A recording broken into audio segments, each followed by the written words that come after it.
Right now, our defense sentiment score is sitting at -0.70, a significant drop compared to the historical baseline. This negative sentiment, coupled with a 24-hour momentum of +0.47, suggests a sharp divergence in how news is being perceived, positive momentum against an overwhelmingly negative sentiment.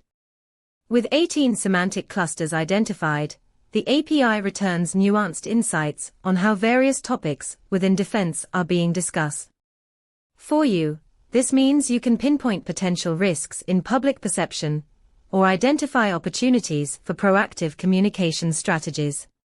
Imagine leveraging this data to adjust your messaging in real time, ensuring you stay ahead of the curve. Dive deeper into the specifics and see how you can integrate this into your projects at pulsebit.lojenterprise.com/docs.